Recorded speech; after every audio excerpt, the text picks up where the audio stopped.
It's freezing cold today. It's flooded, and all the leaves are gone off the trees. What the heck happened?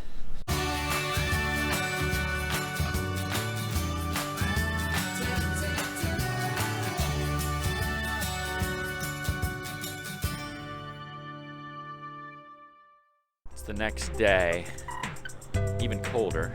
Unexpected trip this morning as well.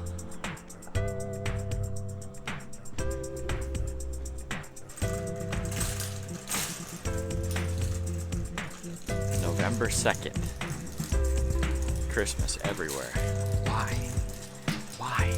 Big project for me.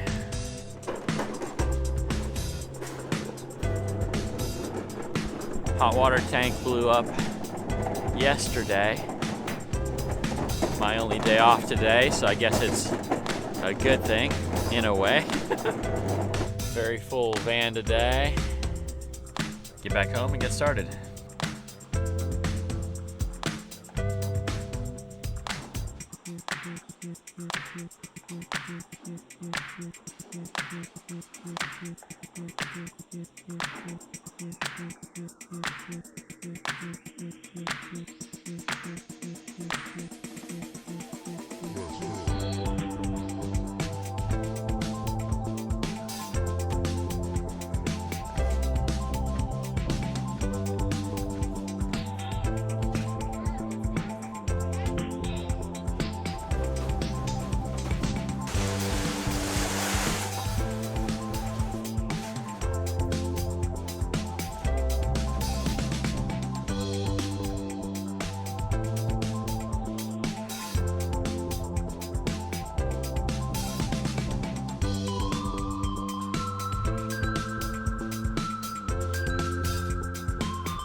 Getting pretty close.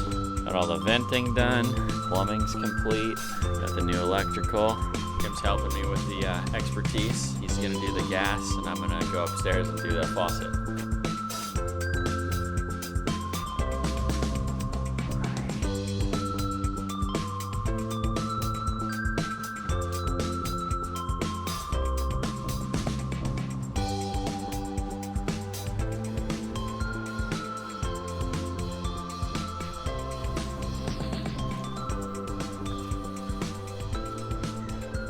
Nice.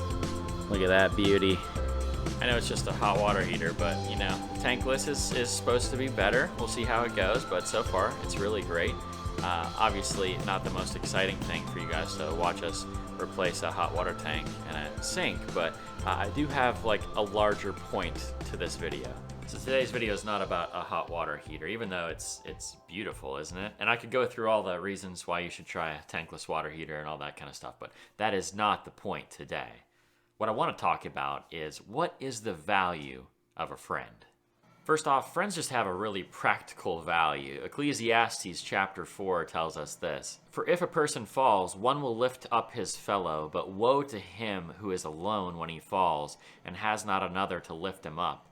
And so we see there that it's just on a really practical level, it's great to have someone beside you who can lift you up in the time of need, someone who can help you in a time of trouble. And I'm just so thankful to have Jim. I call him my Pittsburgh dad because he kind of comes and helps me with all those things that my dad and my stepdad, who live in Minnesota, aren't able to be here and help me with. And so I've learned so much from him, and I've gained so much confidence in improving my house and doing these different little projects around my house, because I know that he's here to help me. He's here to answer my questions. He's here to walk me through the things that I don't know how to do. He's here to fight life's battles with me. And so on a really practical level, he's here for me. Second, we could quantify the value of friendship on a financial level, right? To have my friend here with me doing this job, it saved me several $100s in labor costs, not to have to call a plumber and all those kinds of things that this would have entailed. We were able to do it today in just a few hours, and it saved me a lot of money. And so friends, if they can help you out with things that you'd have to pay other people to do, they can have a real financial value. And Jim is extraordinarily valuable to me. He saved me probably thousands of dollars between all of the different projects that he's helped me with here. He saved the church thousands of dollars with all the help that he's poured out on that place. And so friends can be really valuable from a financial perspective. But obviously friendship goes much deeper than that. And on an emotional level, friends are extraordinarily important.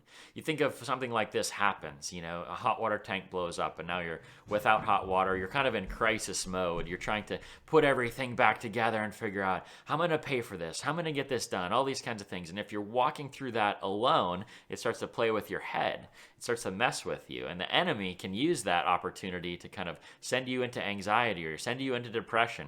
Or in my case, I used to drink a lot, so the enemy would try to, send me back to a case of beer. And so I might be drinking, trying to drown my sorrows, and then I might be drinking while I'm fixing it, just to try to alleviate the frustration that comes along with a project like this. And so to have a friend that I could call, to have someone knowledgeable that can talk me through it, someone that can help me through the process of fixing it, all those different kinds of things, has an extraordinary emotional value for me as well. To try to relate these things back to addiction, I read a study recently that was super interesting. It was local people, small sample size, but still the results were very fascinating to me. There were 9 individuals in Armstrong County, and they were kind of giving us a demographic idea of who they are. Their average age was 33. Most of them were male, so they were me. I'm a 33-year-old male. And so I'm looking through those demographics, trying to identify, what are some reasons that people are caught in addiction? What are some things that maybe help in recovery? And what was so interesting to me is they had employment in there. Of the 9 individuals, every single one of them had a job. Every single one was employed on some level. And we always think, well, if we could just get people that are caught in addiction, if we could just get them jobs, then that would help. And while that can be true to a certain extent, it obviously wasn't true in this case. What was super interesting to me is out of the 9 individuals, not a single one of them was currently married.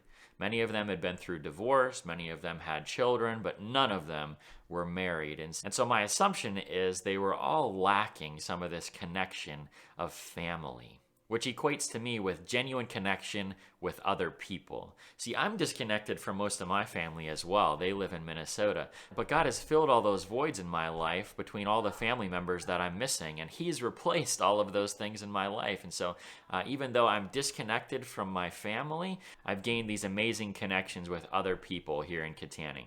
See, as I study more and more, as I read more and more, I just believe with this great conviction in my heart that God's created us for 2 things. Number 1, God has created us to have a relationship with Him, this genuine vertical connection between God and His creation, and that's us. God has also created us to have genuine relationship with other people.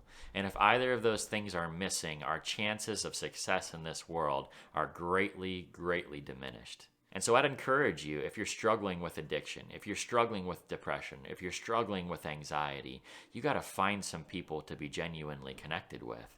You need a family. You need people that you can fight the battles of life with. You need people that are going to stand side by side with you in times of trouble. You need friends that are more than friends. You need a family.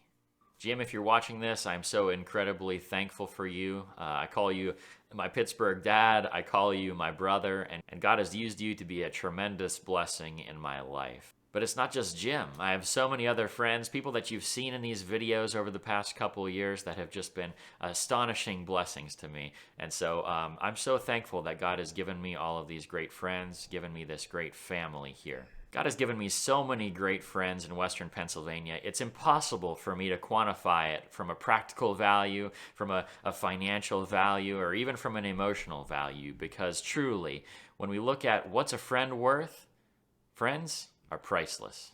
If you don't have any of those people in your life, I would just encourage you to connect with me. If I can't be that friend for you, I'm sure I can at least introduce you to someone who can. Nobody's supposed to be going through this life alone. We're in this together. If we're going to change the world, it can't just be one of us. It has to be all of us walking in unison, walking hand in hand, fighting these battles of life side by side. When we're connected with each other and we're connected with God, we walk in victory. That's it for this one, my friends. Hope you enjoyed it. See you in the next one. I just love surprises, like when your hot water tank blows up on your only day off and now you're doing a gas project and a plumbing project and an electrical project all on your only Saturday. Now you're buying this ungodly amount of stuff. Wonder what this trip's gonna cost. Surprise!